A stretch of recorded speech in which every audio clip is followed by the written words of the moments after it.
말씀과 성령의 교회. 사도행전 4장 29절에서 31절 말씀입니다. 주여, 이제도 그들의 위협함을 굽어보시옵고 또 종들로 하여금 담대히 하나님의 말씀을 전하게 하여 주시오며 손을 내밀어 병을 낫게 하시옵고 표적과 기사가 거룩한 종 예수의 이름으로 이루어지게 하옵소서 하더라. 빌기를 다음에 모인 곳이 진동하더니 무리가 다 성령에 충만하여 담대히 하나님의 말씀을 전하니라. 우리 또 함께 한번 기도하시고 우리 하나님의 말씀 듣겠습니다.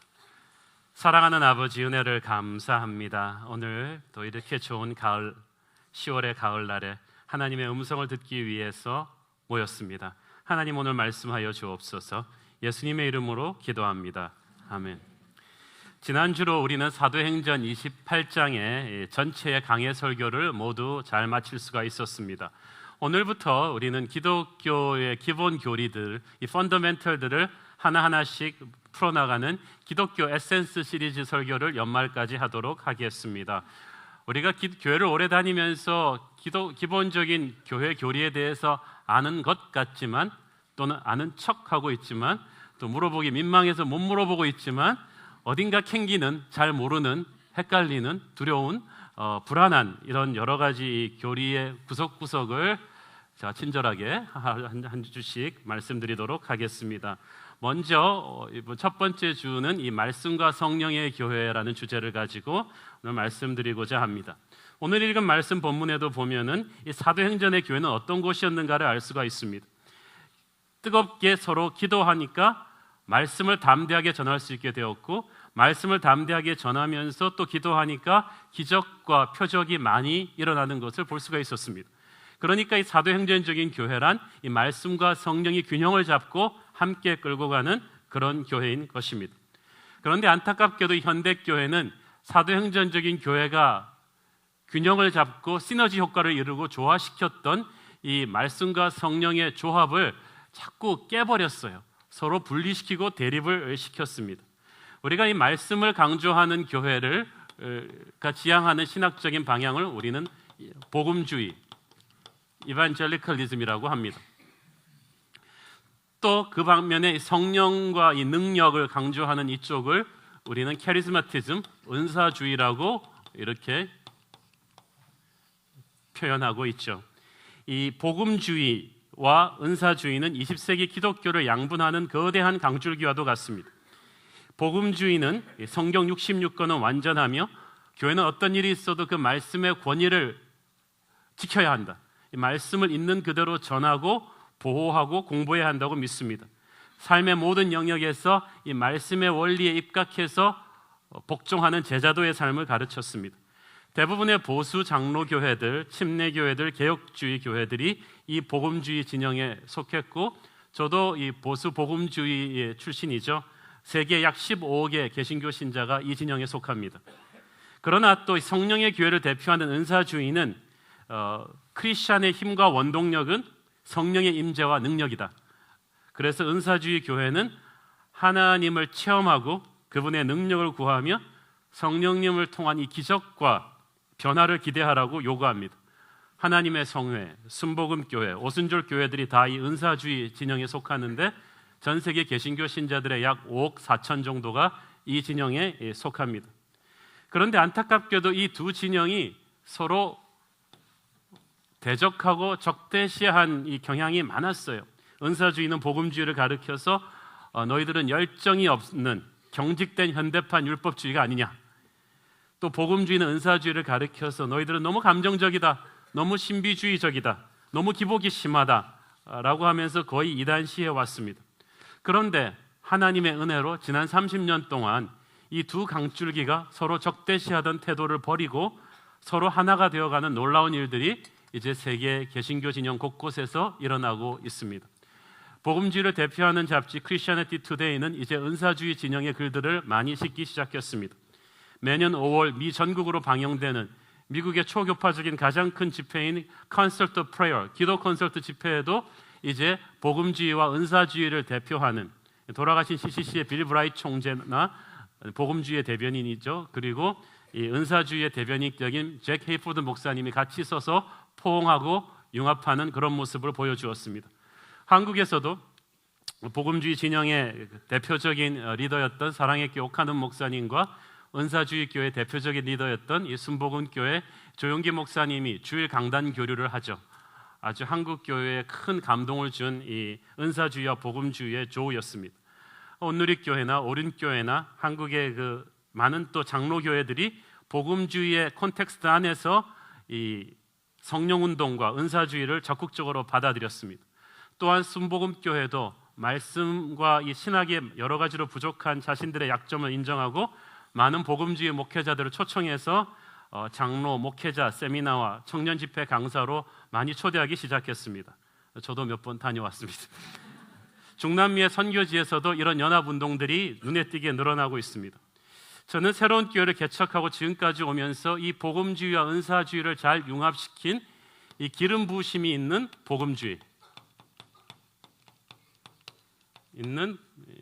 복음주의를 우리가 지향하고자 애썼습니다. 기름 부으심이 있는 복음주의, 이 말은 비록 제가 만든 말이지만 참 훌륭한 말이라고 생각합니다. 저는 그래서 우리 새로운 교회에 보면은 여러분 장로교회에서 오신 분들도 많으시고 순복음교회에서 오신 분들도 많으시고 감리교단에서 또 다양한 교단 백그라운드에서 오신 분이 많으십니다. 자기 교단적인 백그라운드에서 익숙한 것 중에서도 자기가 불안한 것이 있고 이게 성경적인가 하면서 불안한 것이 있고 이 교회는 과연 무엇을 지향하는가에 대해서도 여러 가지로 복잡한 분들이 많아서 오늘 한 큐에 오늘 한 설교에 새로운 교회가 지향하는 이 말씀과 성령, 복음주의와 은사주의를 퓨전시킨 기름 부으심이 있는 복음주의를 여러분에게 오늘 말씀드리고자 합니다. 이것을 제가 고민하면서 한국 교회 좀 이 양쪽을 잘 수용하는 이런 기름 부으심이 있는 복음주의에 대한 책을 썼으면 좋겠다고 자료를 열심히 준비하던 중에 누가 써버렸어요. 이거를 미국 사람이 썼어요.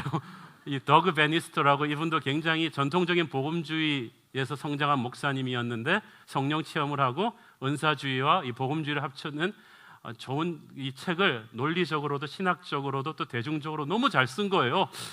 제가 쓰고 싶은 말을 그냥 그대로, 그래서 무한하잖아요. 목표도 굉장히 잘하세요. 그래서 이분 책을 이거 다 읽혀야겠다. 그래서 이게 그냥 쓰는 책이 아니고 여러분 다 읽으셔야 됩니다. 그래서 오늘 설교가 어디서 많이 들은 말이다 보면은 이 책을 제가 잘 요약한 것 같지만 실은 이분이 제가 생각하고 있던 걸 잘 요약한 거라고 보면 되는 거죠. 긍정적으로 생각을 합니다. 자, 여기서 우리가 이 첫 번째 이 복음주의와 이 은사주의의 융합에서 생각할 것은 하나님의 나라입니다.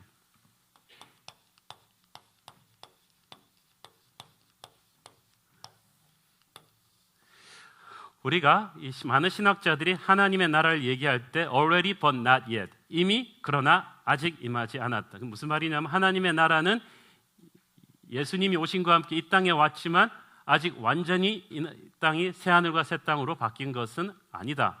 그래서 이미 그러나 아직 임하지 않았다고 하는데 복음주의에는 쪽은 아직 임하지 않았다 쪽을 강조합니다.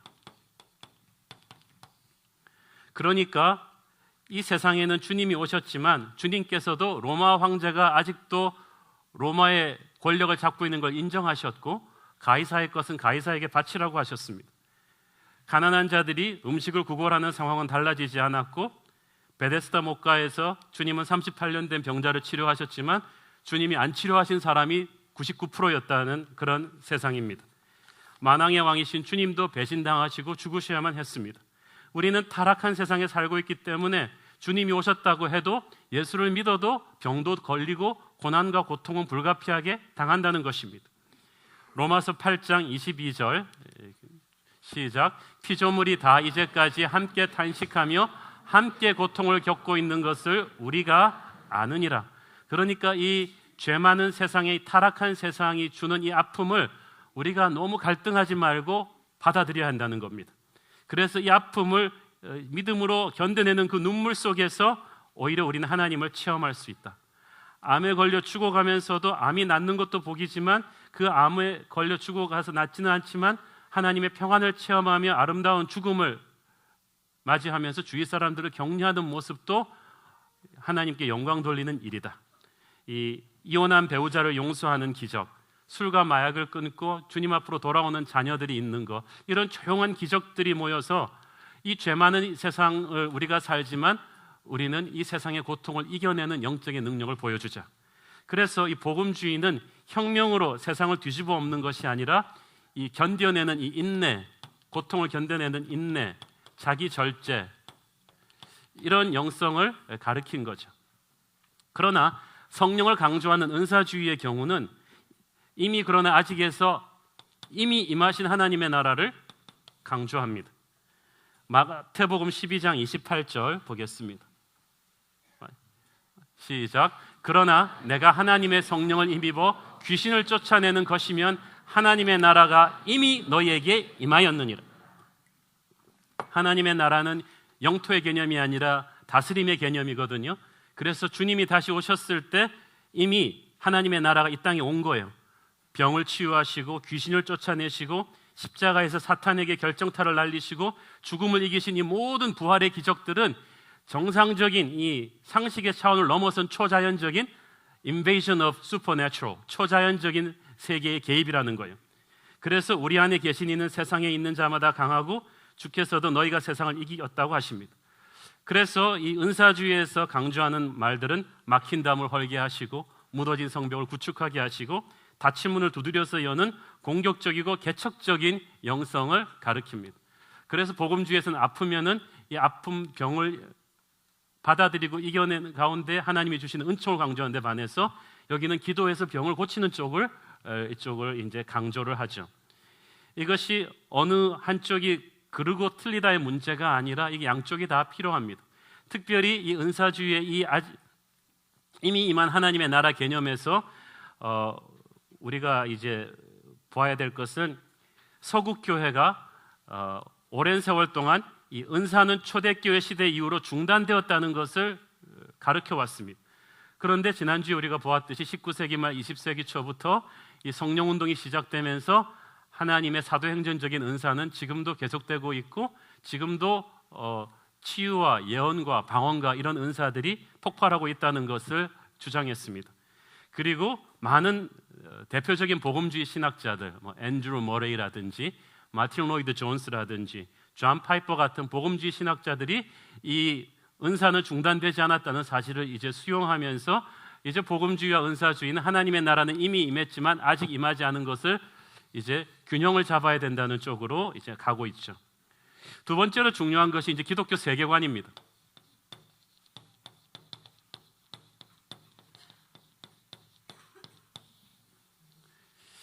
기독교 세계관은 우리가 이제 크리스천 월드뷰, 세상을 어떤 시각에서 우리가 볼 것이냐 할 때 복음주의 서클이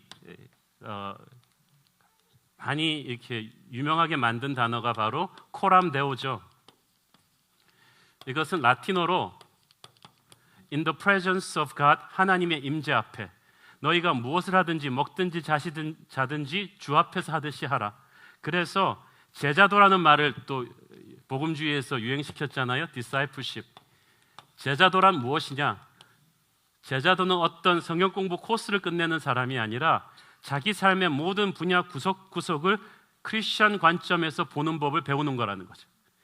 그래서 장사하는 사람은 예수라면 어떻게 이 고객을 대할 것인가? 정치하는 사람은 예수라면 어떻게 이걸 할 것이냐? 그래서 19세기의 그 영미권의 복음주의자들은 여권 문제, 노동자 권리 문제, 이런 아주 환경 문제, 이런 시시콜콜한 문제들까지 다 기독교인은 이런 세상 문제에 대해서 고민하고 성경적인 답을 생각해야 된다는 이런 그 기독교 세계관 운동을 펼치기 시작했습니다. 프란시스 쉐이퍼나 존 스타트 목사님 같은 분들이 이 기독교 세계관 쪽으로 많이 기여하셨죠.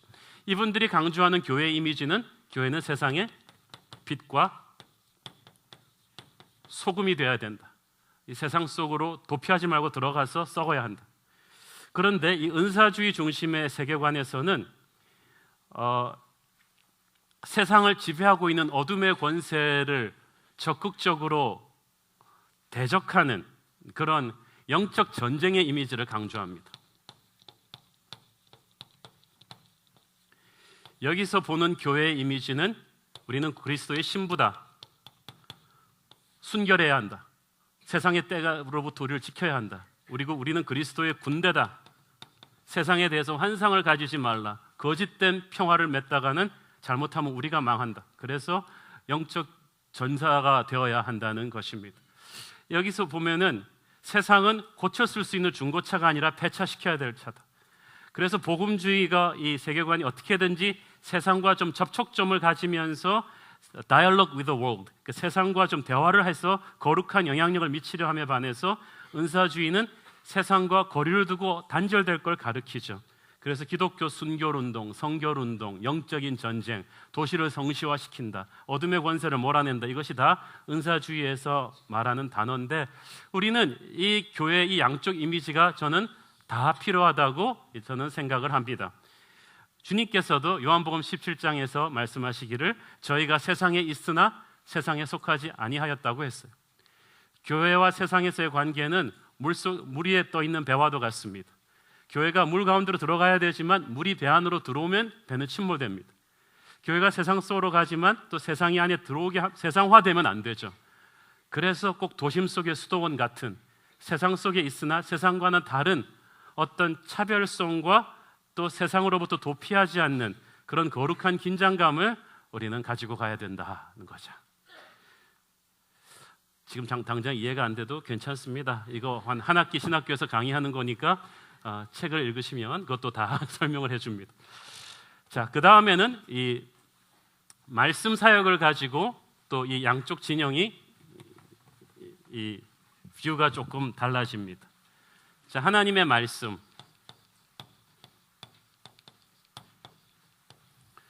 을 놓고 딱 볼 때 이제 닫힌 말씀과 열린 말씀의 개념인데 닫힌 말씀이라는 말이냐 하면은 도저히 우리가 손댈 수 없는 변화시켜서는 안 되는 성경 66권의 성경 말씀을 말하는 거예요. 이 성경의 권위, 이것을 이 복음주의에서는 강조하죠. 그래서 이 복음주의가 세계 기독교에 준 축복된 선물은 성경은 있는 그대로 전해야 된다. 그러므로 목사는 자기 하고 싶은 말을 위해서 성경을 써서는 안 되고, 그래서 강해 설교가 이분들이 등장한 거예요. 우리 사도행전처럼 매주일 정해진 본문을 따라서 충실하게 그 exposition of the text, 본문을 철저하게 주해하고 연구해서 그것을 기초로 해서 본문이 하고 싶었던 말을 그대로 하게 하고 그것을 분석하는 목회자의 색깔을 최대한 줄이는 강해 설교를 여기서 소개했던 거죠. 이것이 왜 중요하냐 하면은 어떤 목사님들은 성경 이거는 너무 인간적인 설교 아니냐, 그래서 성경 구절 딱 갖고 올라가 설교 원고가 없어요. 자기는 영감으로 설교한다는 거죠. 그래갖고 올라가가지고 본문 쫙 피고 하나님이 주시는 음성 듣고 한다는 거예요. 그러면 설교 원고 죽어라고 해오는 나는 그럼 하나님 음성 안 듣는 사람이냐? 그거는 아니죠. 왜냐하면 우리가 듣는 하나님의 주관적인 음성은 위험해요. 그래서 저도 분명히 기도하면서 하나님의 음성, 주석이 말하지 않은 음성을 듣지만 뼈대는 그렇게 만들면 안 됩니다. 설교의 뼈대는 철저한 주해와 연구를 통해서 데스크에서 땀을 흘려서 만든 원고를 뼈대로 가지고 올라가서 죽어라고 기도해야죠. 기도해서 그 상황에 주시는 하나님의 음성을 거기다 살을 입히는 겁니다. 중요한 게 본문 있는 그대로를 그대로 존중하는 강해 설교. 설교뿐 아니라 목회자가 강해 설교를 하는 걸 발맞춰서 평신도들도 직접 말씀을 본인이 조금씩 묵상하고 적용하도록 가르치는 큐티. 이것이 또 복음주의 운동이 그 말씀 묵상이라고 하지 않습니까? 이것이 또 전 세계적으로 복음주의 운동이 선교 단체들을 통해서 또 퍼뜨린 것입니다. 그래서 복음주의는 철저한 강해 설교, 귀납식 성경 공부, 큐티 말씀 묵상을 통해서 하나님의 말씀으로 기본 영성의 엔진을 만든다. 그런데 은사주의에서는 이것을 다 인정하지만 플러스 하나님은 닫힌 말씀을 통해서만 말씀하신 것이 아니라 열린 말씀, 우리의 기도를 통해서, 환경을 통해서, 같은 믿음의 공동체 형제들을 통해서, 때로는 광활한 자연을 보면서 이 다양한 채널을 통해서도 음성을 주실 수 있다. 이 음성을 듣는 게 바로 예언의 은사예요. 예언. 사도행전 2장 18절 보겠습니다. 사도행전 2장 18절 시작. 그때에 내가 내 영을 내 남종과 여종에게 부어주리니 그들이 예언할 것이요. 특별히 바울은 고린도 신자들에게도 이 예언의 은사를 추천했어요. 고린도전서 14장 1절 보겠습니다. 고린도전서 14장 1절 시작. 사랑을 추구하며 신령한 것들을 사모하되 특별히 예언을 하려고 하라. 자, 그러면 사람들이 그런데 이 예언 얘기를 하면은 이 복음주의 서클에서는 알레르기 반응을 보입니다. 이런 얘기 나오기만 하면 이단이라고 그러는 분들도 있습니다. 그런데 여기서 우리가 예언이라는 말의 정의를 잘 잡아야 돼요. 우리는 예언이라고 생각하면 점쟁이에게 가서 물어보는 미래의 길, 흉, 화복 그렇게 생각하죠. 그래서 예언기도 받으러 가는 분들이 그런 식으로 물어요. 가서 이 주식을 사야겠습니까? 말아야겠습니까? A와 B 중에 누구랑 결혼해야겠습니까? 우리 애가 이 대학에 LG에 넣어야겠습니까? 삼성에 넣어야겠습니까? 되게 이런 이상한 기도를 하시는 분들은 이상한 기도쟁이들을 만납니다. 그런 질문을 하시면 안 돼요. 하나님은 점쟁이가 아니세요. 되게 그런 기도, 이상한 기도를 하면 너 알아서 하세요. 그런 응답이 와요. 예언은 우리의 미래의 길흉 화복을 맞추는 것도 아니고 내 귀에 들린 어떤 환청 같은 것도 아니에요. 귀에서 뭐가 들린다, 이비인후과를 가셔야지. 그거는 예언과는 관계가 없는 거죠. 여기서 말하는 예언이란 구약 성경에서 예언은 하나님의 입이 되는 것입니다. 그 하나님께서 하나님의 말씀을 어떤 상황에서 우리에게 딱 떠올려 주시는데 그 말씀을 나누었더니 그 말씀을 듣는 어떤 사람한테 하나님의 감동과 은혜가 딱 온 거예요. 지금 제가 설교하고 있는데 이것도 지금 예언이에요. 그런 면에서는. 왜냐하면 이렇게 설교를 할 때 여러분이 아무렇지도 않게 지나가는 사람이 있지만 일주일 내내 고민하던 어떤 문제를 하나님이 거의 쪽집게처럼 설교를 통해서 딱 찌르시는 경우가 있거든요. 여러분은 예언을 들은 거예요. 하나님 말씀하는 거거든요. 순예배 드릴 때 한 믿음이 어린 순식구가 그 주에 받은 은혜를 나누는데 그것이 훨씬 믿음 경륜이 높은 순장이 듣는데 그 순장이 고민하던 어떤 걸 팍 찌르는 것일 때, 그리고 그 순장한테 하나님의 그 기도를 듣고 계셨다는 은혜와 감동을 확 줄 때 그건 예언이에요. 여기서 중요한 것은 고린도전서 14장 3절 4절에 나오는 예언의 목적을 우리가 잘 아는 것입니다. 시작. 그러나 예언하는 자는 사람에게 말하여 덕을 세우며 권면하며 위로하는 것이요 방언을 말하는 자는 자기의 덕을 세우고 예언하는 자는 교회의 덕을 세우나니. 자, 여기서 보세요. 예언하는 자는 서로 덕을 세우고 권면하고 위로한다. 이 영어 성경에 보니까 to strengthen, 힘을 주고, to encourage, 격려하고, to comfort, 위로한다고 했어요. 그러니까 정말 하나님이 그 순식구를 통해서 내게 예언의 말씀을 주셨으면 그 말씀을 듣고 나서 내가 격려를 받아야 돼요. 힘이 나야 돼요. 위로를 받아야 돼요. 그런데 그 예언의 말씀을 듣고 내가 짜증이 나고 시험이 나고 어지러워지고 가짜 예언이죠. 잘 봐야 됩니다. 어떤 분은 얘기합니다. 그럼 뭐 듣기 좋을 만만 해줍니까? 누군가는 저 사람에게 듣기 까다롭더라도 심판의 말, 정의의 말을 해야 되지 않습니까? 예, 누군가는 해야죠. 그렇지만 당신은 아닙니다.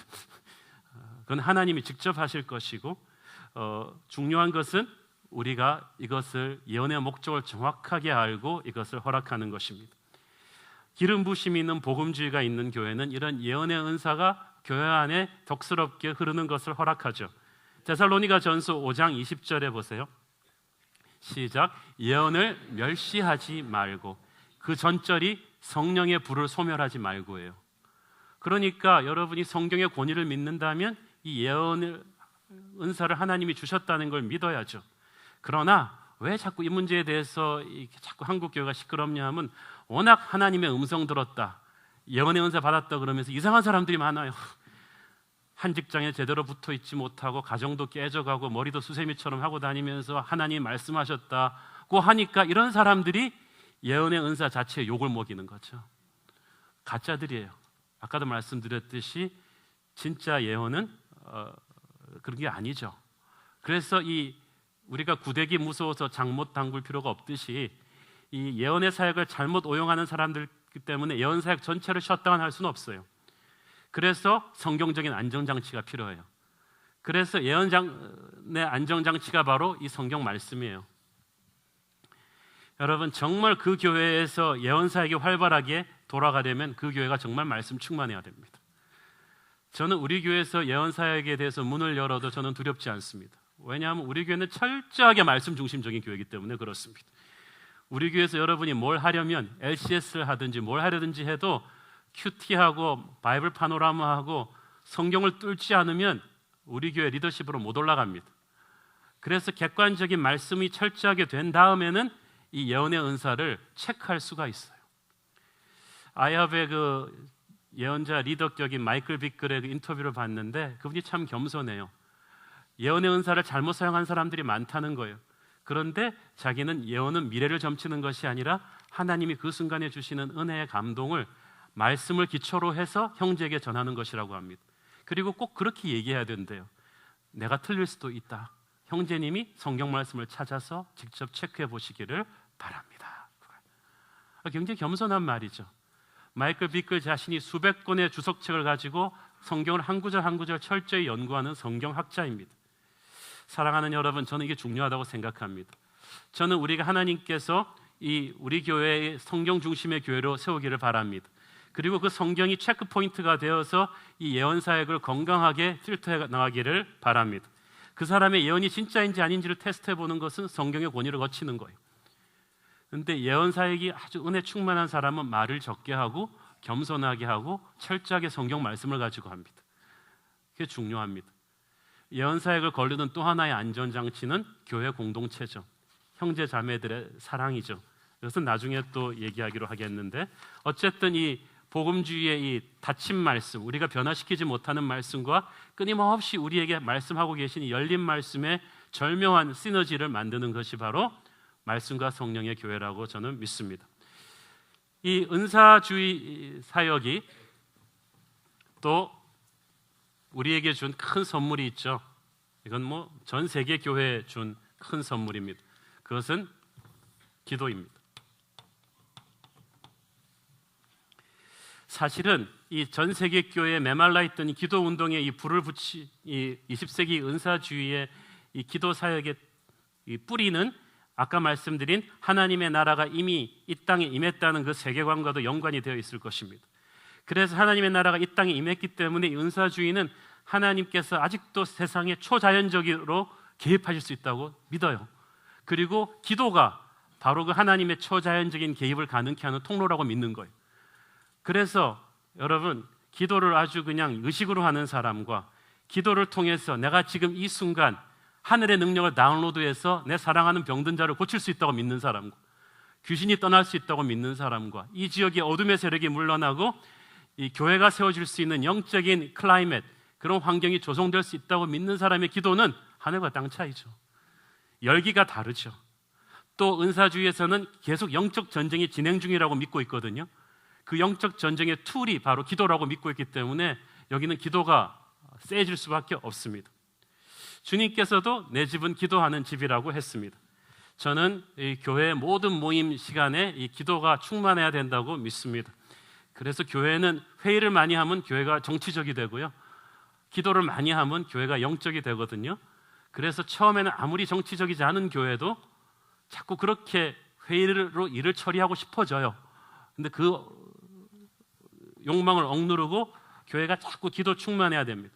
저는 그래서 교회의 영적인 권위는요, 목사가 되고, 우리가 장로 선거도 있지만 장로가 되고 권사가 되고 임직하는 그 계급이 말해주는 게 아니라 기도의 영성이 충만해야 된다고 저는 믿습니다.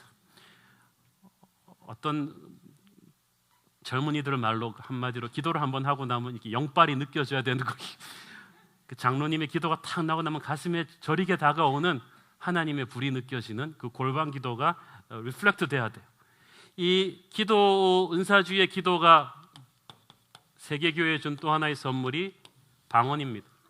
지난주에 말씀드렸듯이 유대인 랍비 벤 예후다가 이 히브리어를 회복했을 때 19세기 말 20세기 초에 전 세계 교회에 방언이 열렸습니다. 이 방언이 터지게 될 때 이 기도에 거의 불을 붙여주고 새로운 차원의 날개를 달아주죠. 저도 목사 되기로 결심하던 그 수양회에서 기도하지 않았던 방언을 받았는데 그때부터 기도가 달라졌어요.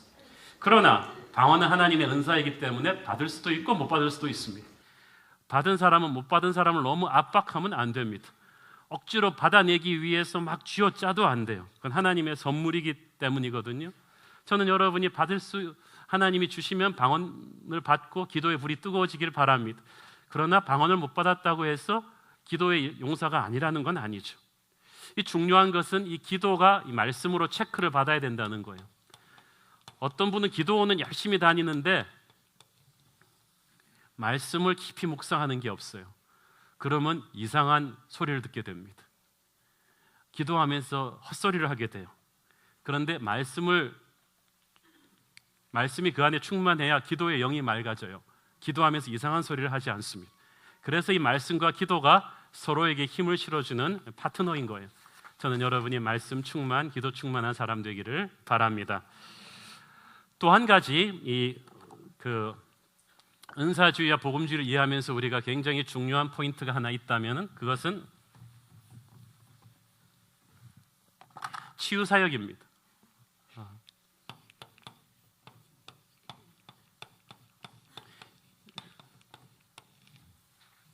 힐링 미니스트리, 힐링 캠프가 나오기 전에 이미 이게 있었어요. 자, 하나님의 나라가 이미 세상에 임했다고 믿는 은사주의 교회에서는 무엇보다도 이 열심히 병자들을 치유하는 기도를 합니다. 야고보서 5장 14절, 16절 이 은사주의 교회의 대표적인 이 캐치프레이즈죠. 읽어보겠습니다. 시작. 너희 중에 병든 자가 있느냐? 그는 교회의 장로들을 청할 것이요 그들은 주의 이름으로 기름을 바르며 그를 위하여 기도할지니라. 믿음의 기도는 병든 자를 구원하리니 주께서 그를 일으키시리라. 혹시 죄를 범하였을지라도 사하심을 받으리라.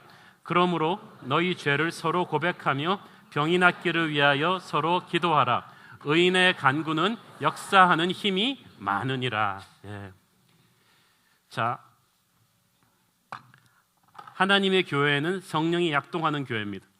주님께서도 물론이고 베드로, 바울, 빌립 집사가 많은 병든 자들에게 안수해서 병을 고쳐줬죠. 같은 성령님이 오늘날 우리 안에도 계십니다. 그래서 우리 성도가 서로에게 해줘야 되는 가장 축복된 행위는 병든 형제를 위해 손을 얹고 기도해 주는 것입니다. 이것은 우리가 능력 있는 목사님들한테만 가서 기도받으려 하는데요, 꼭 그렇지 않아요. 제 하나님과 여러분 하나님이 품질이 다릅니까? 그렇지 않거든요. 중요한 것은 주님이 약속하신 대로 믿음의 형제들이 서로 손을 얹고 기도하면 믿음의 기도는 병든 자를 구원한다는 거예요. 그래서 저희 교회도 이제 중보 사역팀의 일환으로 최근에 호스피스 사역을 이제 인스톨 시키고 있지 않습니까? 특히 병이 심한 환우들을 위해서 중보 기도하는 이 사역을 우리는 앞으로 계속 활성화시킬 계획입니다. 치유 사역 굉장히 중요합니다. 그러나 동시에 하나님께서 고쳐주지 않는 병도 있음을 인정해야 합니다. 여기서 중요한 것은 그리 아니하실지라도를 영성이죠. 여러분, 어떤 분을 위해서 중보기도 했을 때 어떤 분은 저도 목사로서 병든 성도들을 볼 때 다 낫게 해주고 싶은데 어떤 분은 안수기도해서 낫는데 어떤 사람은 낫지 않아요. 돌아가세요. 젊은 사람인데 암으로 돌아가세요. 그럼 목사로서 얼마나 김이 빠지는지 모릅니다. 근데 또 다시 이런 기도를 내가 해야 되나? 그런데 여러분, 주님도 있잖아요. 베데스다 목가에서 중풍병자 그 한 사람만 고쳐줬고 다른 사람은 아무도 고쳐주지 않았어요. 그럼 다른 사람들은 더 절박하지 않아서 안 고쳐줬을까요? 그건 아니었을 텐데 주님이 어떤 이유가 있었다는 거예요. 어떤 분은 말합니다. 네가 병이 안 낫는 건 믿음이 부족해서 그래. 그럼 사도 바울은 왜 안 나왔어요? 사도 바울보다 믿음 좋은 사람 이 자리에 있습니까? 근데 사도 바울이 죽은 사람도 안수해서 일으키는 사도 바울이 정작 자기 몸에 있는 육체의 가시는 치유받지 못했어요. 그것도 자기가 잘 먹고 잘 살기 위해서 살려달라는 것도 아니고 건강한 몸으로 주님 일 하겠다 그랬는데도 주님이 몇 번이나 바울의 그 스스로를 향한 치유 기도는 거절했어요. 참 희한하죠. 내가 안수해 주는 사람은 낫는데 나는 아파요. 조용기 목사님이 안수해 주는 사람은 낫는데 본인은 아파요. 본인이 너무나 그렇게 힘들어서 어느 날은 안수하면서 그렇게 속으로 기도했대. 주님, 저도요. 저 사람 나오면서 부메랑처럼 저도. 근데 그 사람만 나와요. 이걸 어떻게 이해할 것인가?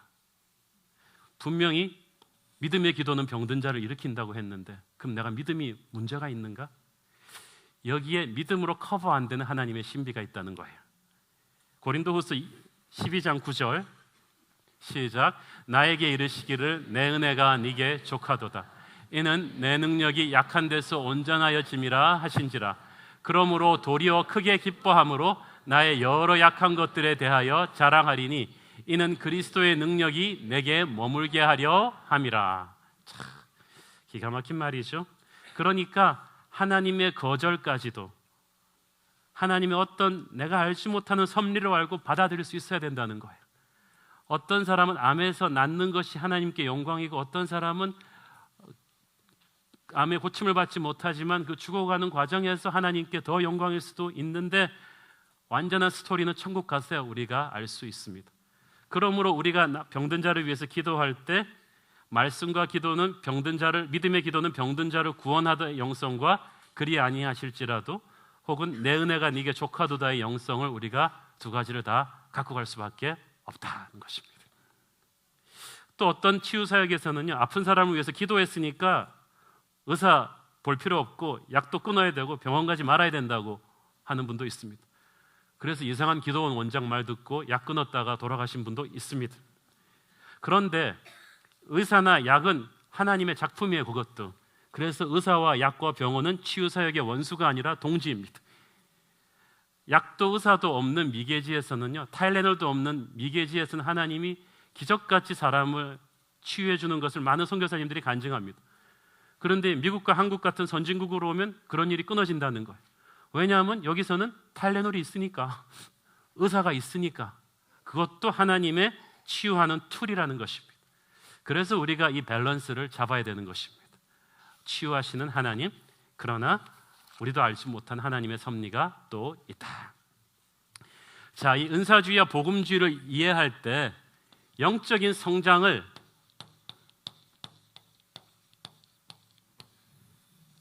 보통 양쪽에서 보는 이 초점이 조금 다릅니다. 강조점이 다르다고 얘기하는 게 더 정확하겠죠? 강조점이 어떻게 다르냐 하면, 은사주의에서는 영적 성장을 어떤 극적인 어떤 사건적인 체험을 중점을 둡니다. 당신 언제 방언받았냐? 당신 언제 성령의 불을 체험했는가? 그런 어떤 극적인 체험, 이걸 중시하죠. 그런 사건을 한번 탁 겪고 나야 사람이 이 병이 떠나고 이렇게 신유의 은사를 가지고 이렇게 살아가는 게 아닌가. 한편 복음주의에서는 한 번의 그러니까 은사주의의 영적인 성장은 장쾌한 한 방의 말로 홈런이에요. 그런데 복음주의에서는 그게 아니고, 야구에서 언제나 말로 홈런만 터질 거냐? 복음주의는 1루, 2루, 3루 매일매일 눈에 보이지 않아도 교회를 출석하고 성경 말씀을 읽고 힘든 가운데서 11조를 하고 믿음의 봉사를 해가는 과정에서 조금씩 소리 없이 눈이 모여서 나뭇가지를 꺾어버리듯이 영적 성장은 과정이다. 긴 lifelong process. 그런데 은사주의에서는 과정도 과정이지만 극적인 사건이다, 이렇게 표현하죠. 그래서 이제 많은 그 신학적인 논쟁의 이점이 되는 게 이 두 번째 축복의 신앙입니다. 성령 세례가 어느 포인트에 임하느냐? 우리가 구원받았을 때, 복음주의에서는 우리가 구원받았을 때 성령 세례도 같이 임하는 거다. 그런데 이 은사주의에서는 두 번째 축복이라고 해서 아니다. 구원받은 후에도 뭔가 부족하다. 그래서 성령 세례가 또 한 번 와야 된다. 그때 그리고 몇 번씩 올 수 있다는 거죠. 방언이 터질 수도 있고 신유의 은사가 터질 수도 있고 이런 성령 세례가 오는 거다. 그러니까 복음주의에서는 그럼 처음 받은 이 구원은 그럼 완전하지 않은 것이냐? 예수의 영은 성령이신데 우리가 성령 안 받은 거냐? 그걸 가지고 막 싸웠어요. 근데 전혀 싸울 필요가 없어요. 왜냐하면 대답은 둘 다 맞거든요. 왜냐하면 우리가 구원받았을 때 분명히 성령께서 오셨어요. 여러분 거듭났어요. 여러분 안에 계신 주님은 영원토록 떠나지 않으십니다. 그러나 또 동시에 하나님은 살아계신 분이셔서 우리 안에 계속해서 찾아오시고 임재하시는 분입니다. 그래서 어느 시점에서 우리의 병도 낫게 하시고 우리에게 방언도 터뜨리게 하시는 이미 오신 성령님과 계속 채워주시는 성령님이 함께 계시는 거예요. 이거를 분리시켜서 보지 말고 하나를 그걸 갖다가 동상을 다른 쪽에서 본다고 생각을 하셔야 되는 것입니다. 그래서 여러분 물론 양쪽이 다 극단으로 가면 위험해요. 지나친 체험주의 신학 이거 굉장히 위험합니다. 체험만 원해서 그냥 이 기도원 저 기도원 쫓아가고 이 부흥에 저 부흥에 쫓아가다가 이상해진 사람 많이 봤거든요. 정상적인 생활을 못해요. 그런데 또 이쪽에서는 이런 체험은 전혀 중요하지 않다. 오늘날 그 초자연적인 일은 일어나지 않는다고 자기가 다 성령의 은혜의 가능성을 다 셧다운 시켜버리고 있으면 이것처럼 경직된 재미없는 신앙은 없죠. 그래서 중요한 것은 이 양쪽을 다 갖고 가는 거예요. 매일매일 여러분 한 방의 홈런이 아니라 1루타라도 치고 나갈 생각을 하는 거죠. 매일 교회를 출석하고 순예배를 나가고 헌금을 드리고 이렇게 가는 과정에서 그러나 우리는 여기에 대한 문을 열어야 됩니다. 저도 그랬죠. 복음주의 장로교회 목사의 아들로서 이렇게 꾸준히 신앙이 있었지만 어느 순간에 하나님의 폭풍처럼 다가오신 순간이 있었어요. 방언을 체험한 그때라든가 또 몇 년 전에 안면마비가 왔을 때 돌아와서 40일 새벽 기도하면서 신유의 은사 체험하고 예수님의 환상을 보고 그러니까 영성이 확 올라가는 그런 단계가 있죠. 그렇지만 그 경험만 붙잡고 내가 날마다 하는 새벽 기도를 안 한다거나 날마다 읽는 큐티를 안 한다거나 하면 안 되죠. 그래서 기름 부심 있는 복음주의는 이 과정과 사건을 동시에 안고 가는 것이다. 여러분 지금 막 탁탁 안 다가와도 괜찮습니다. 이게 한 주제당 신학교 한 학기 강의거든요. 여러분 굉장히 지금 잘하고 계신 거예요. 그 다음에 우리가 이제 보는 것이 예배입니다.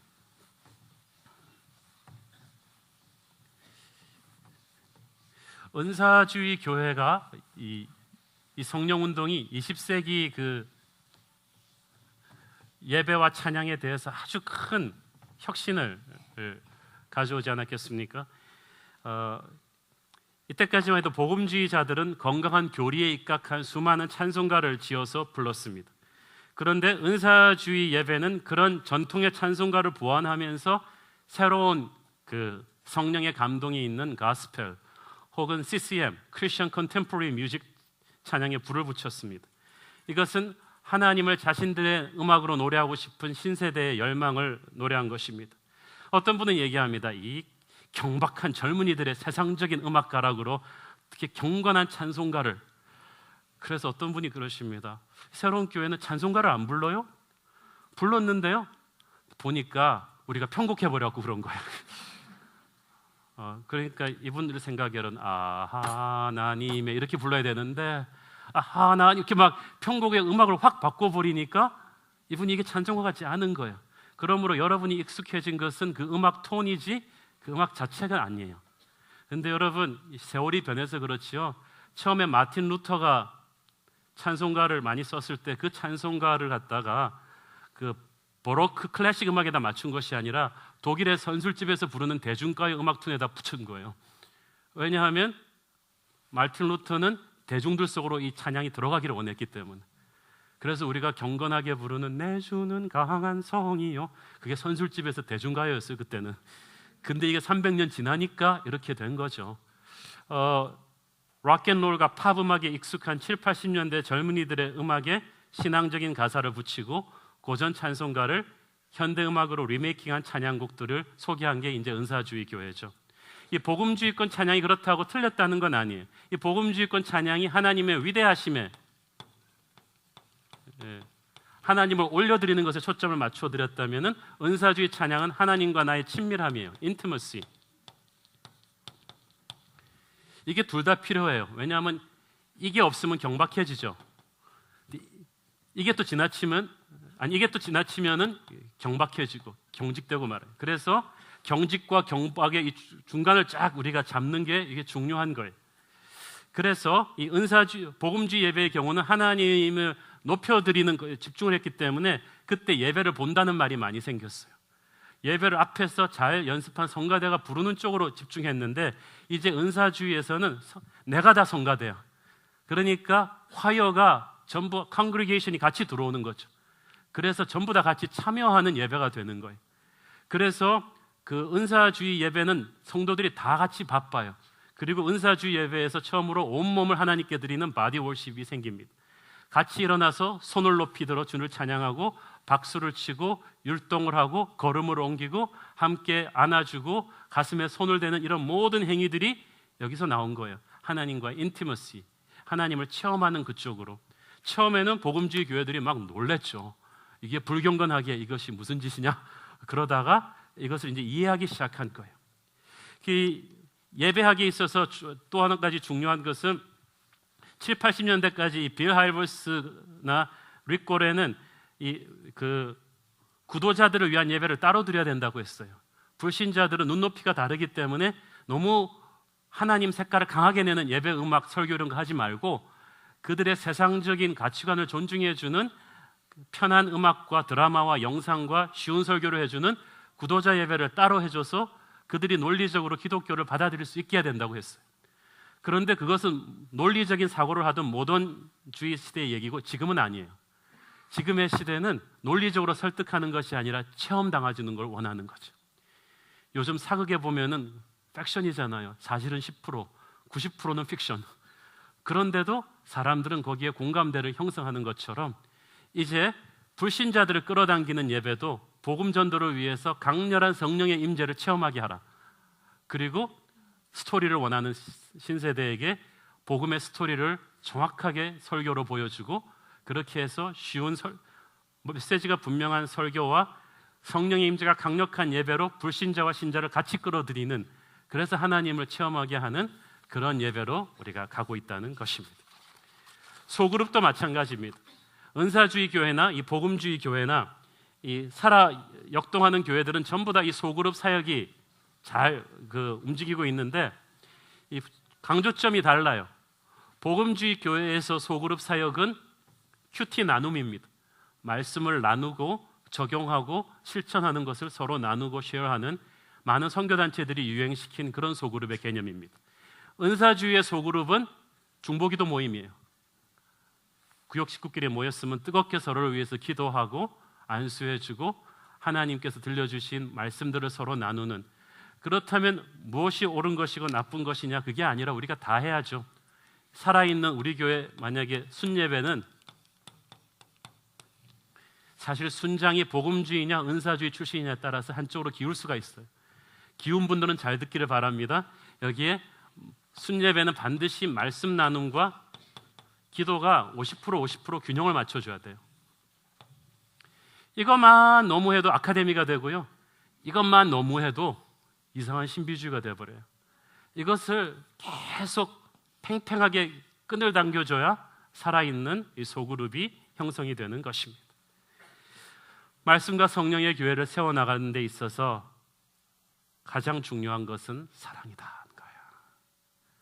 우리가 아까도 말씀드렸듯이 장로교회 출신도 있으시고 순복음 출신도 있으시고 다양한 백그라운드 분들이 모이셔서 어떤 분들은 복음주의적 신앙 유산이 많으시고 문화에 익숙하시고 교육받은 분들이 계시고 어떤 분들은 은사주의적 문화 유산과 교육받은 분들이 있어요. 그런데 서로가 서로를 존중해야 된다는 거예요. 은사주의 최고의 은사라고 하는 방언과 예언의 은사 굉장히 겸손하게 사용해야 됩니다. 고린도전서 13장 1절 보겠습니다. 시작. 내가 사람의 방언과 천사의 말을 할지라도 사랑이 없으면 소리나는 구리와 울리는 꽹가리가 되고. 바울은 그 누구보다 방언기도 잘할 수 있었지만 퍼블릭에서 방언기도 하지 않았어요. 고린도에서도 개인 기도할 때 방언은 하나님과 나의 친밀한 언어니까 교회에서 방언기도를 장려하지만 너 개인의 시간에 프라이빗하게 주님과 나누어라. 그러나 대중에서 특히 지도자급이 방언으로 대표 기도하면 안 된다. 왜냐하면 방언 받지 못한 성도들이 시험 들기 때문에. 그게 절제의 미덕이죠. 예언의 은사도 마찬가지죠. 성도를 격려하고 덕을 세우는 건데 너 예언할 줄 알아? 너 못할 거지? 이렇게 비교하는 것이 아니라는 거예요. 그래서 고린도전서 14장 29절을 보면은 잘 보세요. 예언하는 자는 둘이나 셋이나 말하고 다른 이들은 분별할 것이요. 반드시 예언하는 사람은 다른 형제 자매들이 영적으로 분별을 해줘야 됩니다. 그래서 순장이나 특히 목회자나 교회의 영적인 권위가 이건 아니다라고 하면은 네, 그리고 순복할 수 있어야 돼요. 당신이 뭔데 그러고 나서면 그건 가짜 예언의 영이죠. 하나님은 교회 공동체에 덕이 되게 하라고 예언의 은사를 주셨지 흔들라고 하시지 않았거든요. 복음주의가 자랑하는 말씀의 유산도 마찬가지예요. 어렸을 때부터 교회 다녀서 크로스웨이 성경 공부도 뛰고 제자 훈련도 뛰신 분들은 성경 66권이 완전히 백과사전처럼 암기되어 있어요. 이런 분에게는 지식의 교만이 있기 쉽습니다. 초신자들은 우스운 거야. 당신 그것도 모르나? 그러나 그것을 버려야 하는 것입니다. 사랑하는 성도 여러분, 우리는 새로운 시대에 살고 있습니다. 저는 우리 새로운 교회가 말씀과 성령이 참으로 은혜롭게 보배롭게 균형 잡힌 아름다운 교회, 기름 부심이 있는 복음주의가 되기를 축원합니다. 기도하겠습니다. 사랑하는 아버지, 은혜를 감사합니다. 오늘도 주님께서 우리에게 베풀어 주신 은혜를 생각해 봅니다. 주님, 말씀과 성령이 시너지를 이루고 살아 역사하는 교회 되게 하여 주시옵소서. 예수님의 이름으로 기도합니다. 아멘.